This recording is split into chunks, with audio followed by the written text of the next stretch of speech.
এই তো এটা একবারই রেডি, এখন তাড়াতাড়ি রান্না বান্না শুরু করে দেই। আরে কি ব্যাপার, মা আবার কি বানাচ্ছে? এই তো এটা হয়ে গেছে, এখন তাড়াতাড়ি উঠাই। আরে বাহ, পিঠাটা তো একদম অনেক সুন্দর হয়েছে। মা তো দেখি পিঠা বানাচ্ছে, আমিও বানানোর চেষ্টা করি। তাড়াতাড়ি উঠা রেখে দেই, এবার নতুন করে দেই। আরে রাজু কি করতেছে? রাজু তো এটা নষ্ট করে দিচ্ছে। এই রাজু, যা এখান থেকে, নষ্ট করিস না। আরে আমি আবার কখন নষ্ট করলাম? এমন করে বলার কি আছে? আরে দাদি কি করতেছে দেখি তো। আরে দাদি তো ওইদিকে চলে গেল, এখন তাড়াতাড়ি এটা বন্ধ করে দেই। আরে কি ব্যাপার, ওইটা তো মনে হয়ে গেছে, তাড়াতাড়ি পিঠাটা উঠাতে লাগবে।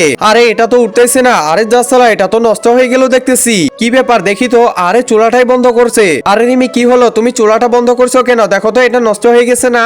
একজন মা কতটা আপন হয়ে থাকে, যার মানেই তাকে জিজ্ঞাসা করে দেখো। তো দেখা যাক বন্ধুরা, এই মায়ের জন্য কে ভিডিওটিতে লাইক এন্ড সাবস্ক্রাইব করে। আর যারা মাকে ভালোবাসো না, তারা ভিডিওটি থেকে দূরে থাকো। তুমি যে কি করা কিছুই বুঝি না। আরে আমি আবার কখন নষ্ট করলাম? আরে ছোট কোথা তাকাচ্ছে? ও আচ্ছা রাজু, বুঝতে পারছি ছোট, ধন্যবাদ তোকে। দাঁড়া রাজু, তোর এখনই ব্যবস্থা করতেছি। আরে আমি তাড়াতাড়ি পালাই এখান থেকে। আরে বোম্বা, এটা আমাকে দাও। দাঁড়াও, এটা আমি নষ্ট করবো না রাজু, এটা তোকে খাইতেই লাগবে। আরে দাদি, আমি এটা খাবো না। আরে আমার নাতি।